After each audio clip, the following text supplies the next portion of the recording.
Assalamualaikum warahmatullahi wabarakatuh. Saudaraku dimanapun adanya, moga dalam keadaan sehat walafiat. Amin ya rabbal alamin.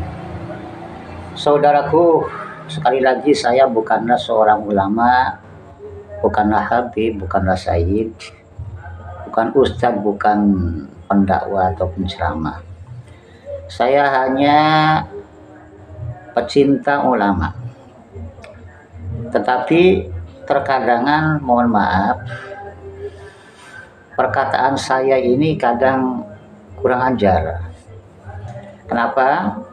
Karena seringkali saya menyampaikan sebuah konten yang menyimpulkan bahwa yang tampil, ya, yang saya lihat seorang yang ahli agama atau seorang kiai gitu kan, atau gus atau buya,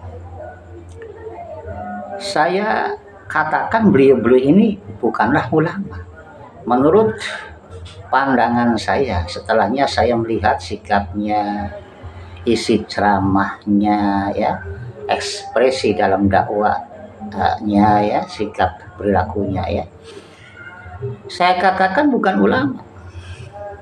Karena seorang ulama tidaklah seperti itu, ya. Kalangan para pembela Ba'alawi bukan seperti itu. Di mana rata-rata dari mereka itu saya perhatikan tidak ada yang dengan bicaranya membantah atau memframing tesis Kiai Haji Imaduddin itu dengan referensi atau maroji atau sumber yang valid. Nampak sangat kuat, malah hanya framing. Tidak dengan data-data yang valid, yang akurat, yang ilmiah. Tapi lucunya mereka itu menganggap benar apa yang dikatakan itu, dan menganggap tesis Kiai Haji Imaduddin adalah remeh-temeh. Kembali menganggap remeh-temeh tetapi tidak bisa membantahnya, kan lucu ini, ya. Seorang ulama tidak seperti itu, saudaraku. Mestinya kalau dia atau mereka itu adalah seorang ulama, mesti punya sikap yang wara, hati-hati itu, ya, dalam bersikap atau menyimpulkan sesuatu yang tidak lengkap datanya atau tidak valid sumber atau referensinya, ya, mestinya tidak seperti itu. Apalagi yang saya perhatikan, mereka di samping menyatakan tesisnya Ki Haji Imaduddin itu dengan yang sangat, ya, melabalkan buruk-buruk, sesatlah, yang orang nggak waras lah, tolol lah, dan lain sebagainya, ya. Sekali lagi mereka mengtololkan, membodohkan, tetapi mereka justru menampakkan kebodohan atas bantahan mereka yang tidak seimbang, ya, yang hanya jual framing, ya. Nah, ini tidak seperti itu ulama itu, ya, orang-orang berilmu itu. Apalagi dalam memframingnya juga, ya, atau dalam mereka membantah, ya, yang mungkin mereka sangka itu tidak lepas daripada sikap-sikap perendahan terhadap Kiai Haji Imaduddin dan kawan-kawan. Bahkan ada yang sampai menuduh kita itu adalah orang-orang yang dibayar lah, orang-orang yang didukung oleh Wahabi lah, oleh Khawarij lah, oleh Syiah lah. Padahal kita murni ahli sunnah wal jamaah, dan murni kita adalah orang-orang Nahdliyin. Nah, ini saudara sekalian yang saya hormati, seorang ulama itu sudah banyak kita kemuliaannya itu, ya, ditampakkan oleh Quran, oleh hadis-hadis kanjeng Nabi Shallallahu Alaihi Wasallam. Mereka ya seorang pewaris Nabi, uswatun hasanah, ya penyebar akhlak yang mulia, ya pendamai bagi yang berselisih, gitu kan, bukan malah ngompori ya. Kemudian juga berani untuk berkorban demi kemajuan umat dan agama, ya bukan malah menjadikan lahan mencari duit ya atas ilmunya, bukan seperti itu ya. Mestinya seperti itu ya. Jadi contoh, jadi penyemangat gitu ya, yang juga tawadhu ya.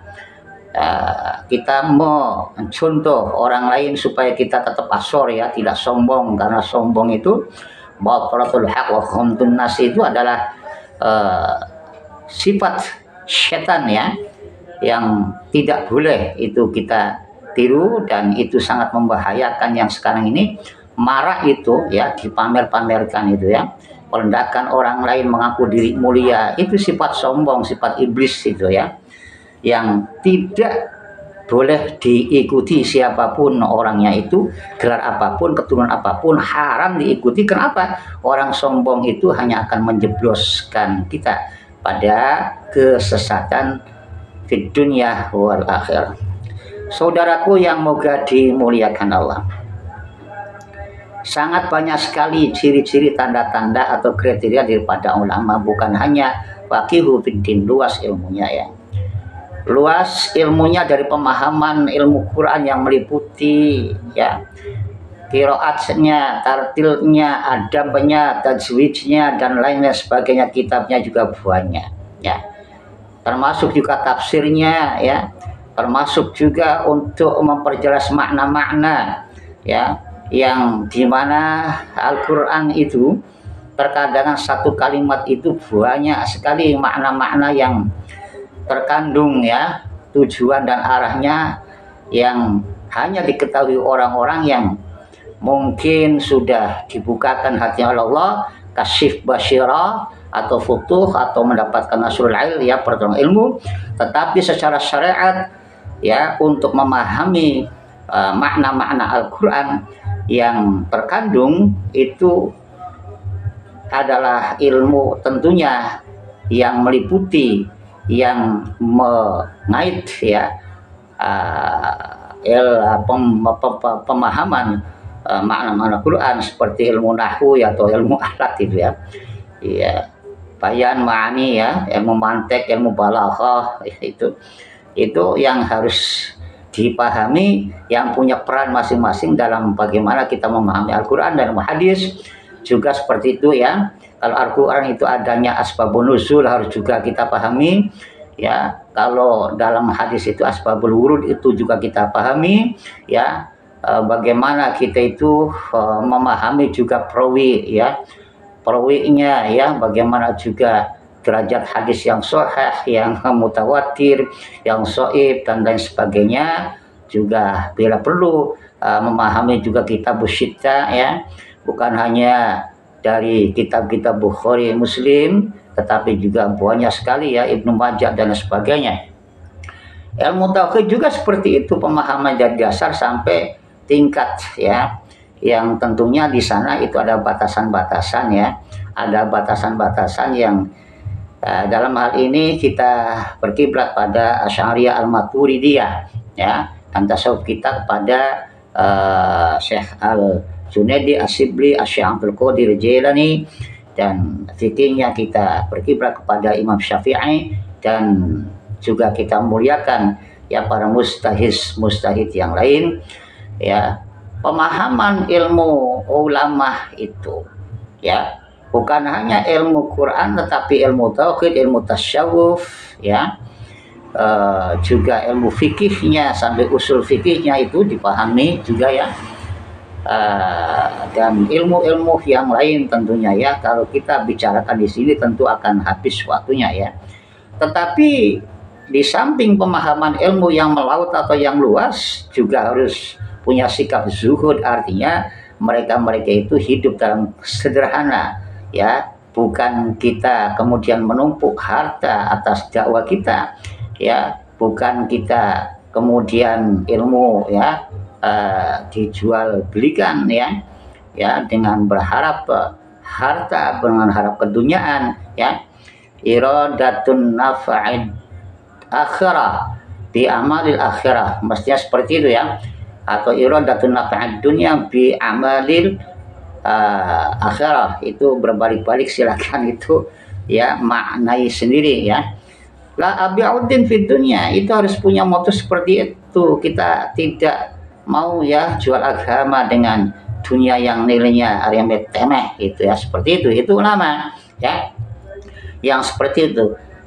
Dan dalam bersikap ini ya, menurut ini pemahaman saya bahwa mereka harus memahami fungsi ilmu itu sendiri, yaitu idrakul syai'in ya.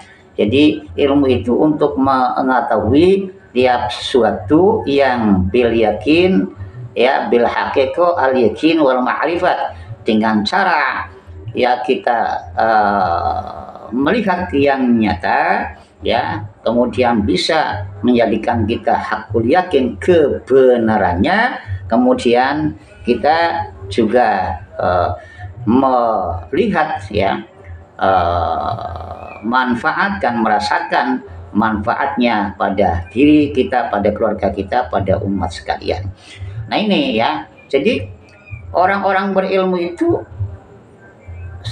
harusnya yaitu idrakul syai'in, dia memfungsikan ilmunya bil haqiqah, berfakta itu loh ya, cara bicaranya itu ya valid, akurat, itu bisa dipertanggungjawabkan gitu ya, cara bicara seperti itu. Bukan asal kemudian kita melihat kulit saja ya, tidak ya, atau kata-kata orang saja, tidak, tetapi kita istidlal itu mengkaji sumber-sumber ya, adanya suatu informasi, kemudian kita menemukan kebenarannya secara nyata, secara yakin, dan melihat langsung ya persoalan-persoalan tentang ya menjadi objek, misalkan keilmuan ya, misalkan kondisi umat gitu ya, kita melihat bahwa umat sekarang itu gimana gitu ya. Kemudian yang kedua ya, hakul yakin.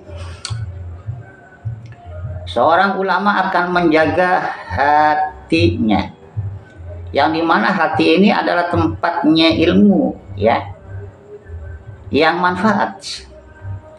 Al-ilmu nurun ilahin, karena ilmu itu adalah cahaya dari Allah yang merupakan wadah yang suci.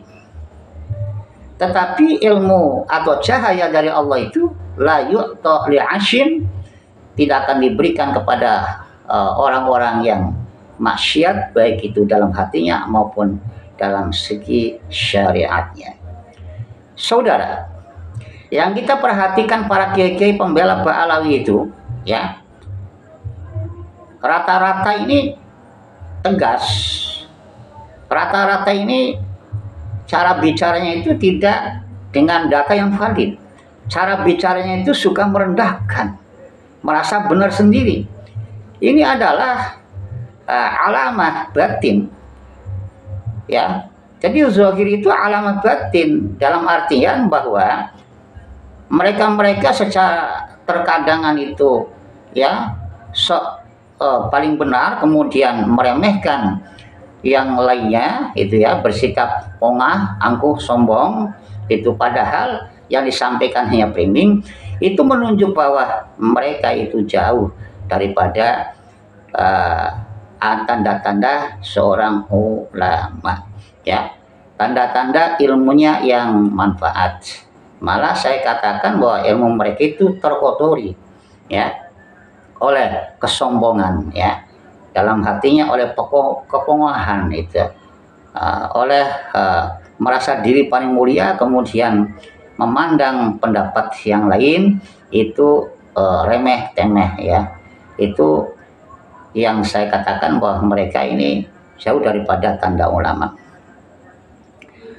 Mengapa demikian? Karena mereka juga lalai bahwa ada sebuah hadis Kanjeng Nabi Shallallahu Alaihi Wasallam, ma min abadin ya, tidaklah ya seorang hamba itu kecuali itu ada 4 mata ya dalam dirinya, wa ani fi ra'si, ada 2 mata di kepala itu, tubsir fi amri dinihi ya, yang gunanya itu untuk menyikapi, memperhatikan, menerima, menilai, menyimpulkan ya, menyimpulkan ya dalam hatinya kabar informasi tentang agama. Jadi lewat mata hati gitu ya, lewat mata hati. Wa inu firasi tubsiru amri dunia ini, kalau hanya melihat segi kulitnya saja, kalau hanya kita ulas ya dengan cara logika dan akalnya saja, maka mereka akan buntu dari informasi atau kesimpulan yang bagus. Nah, makanya tidak heran para pembela Pak Alawi, baik itu Buya Kiai Gus ini, mereka saya katakan dalam framing atau dalam tanggapan mereka itu hanya sebatas kulit yang nampak ada aroma-aroma ya, arogansi ya, aroma kesombongan, aroma hawa nafsu.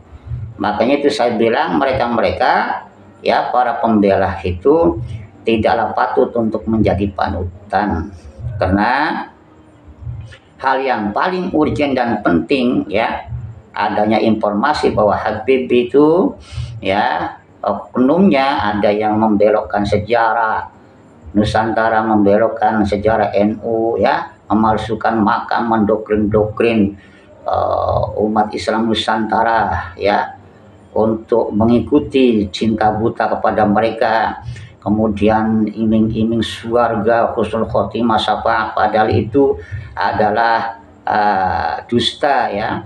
Iming-iming surga bagi yang mencintainya itu juga dusta ya, yang karena banyak sekali hadis-hadis yang sifatnya am itu dipelintir untuk sebuah jalan taksis ya, khusus untuk mereka Ba'alawi, padahal itu untuk umat Islam secara umumnya ya. Begitupun Al-Quran itu yang bunyi awalnya innama yuridullah itu ya, itu yang mensucikan, disucikan ya daripada akhlak-akhlak mazmumah, itu bukanlah para zuriat atau habib, tetapi ahlul bait. Ahlul bait itu kita tahu bahwa mereka hanyalah 5 kanjeng Nabi, Sayyidina Ali ya, kemudian juga Sayyidah Fatimah, kemudian Hasan wal Husain, dan asbabun nuzulnya ayat itu adalah ketika kanjeng Rasulullah berada di rumahnya Siti Salamah ya, istri kanjeng Muhammad sallallahu alaihi wasallam, yang kemudian ya apalagi yang lain ya, Umi Salamah saja untuk ikut ya kepada mereka berlima itu hanya dikatakan Anda lebih baik di sana, kan seperti itu ya asbabun nuzulnya. Diklaim ini bahwa manusia yang suci dan disucikan adalah para habib ini. Mereka mengaku ahlul bait ini, mereka itu para habib bukan ahlul bait, bukan. Zuriyah saja diragukan, apalagi ahlul bait. Yang zuriyah itu ya para wali songo dan para kerah atau anak putune ya. Nah, saya perhatikan para buya ya, para kiai, para gus-gus yang membela Pak Alawi itu tidak memperhatikan bagaimana ya akibat kerusakan daripada ya yang disampaikan oleh oknum-oknum habib, dan mereka membabi buta membelanya. Adakah yang baik? Masih baik, banyak.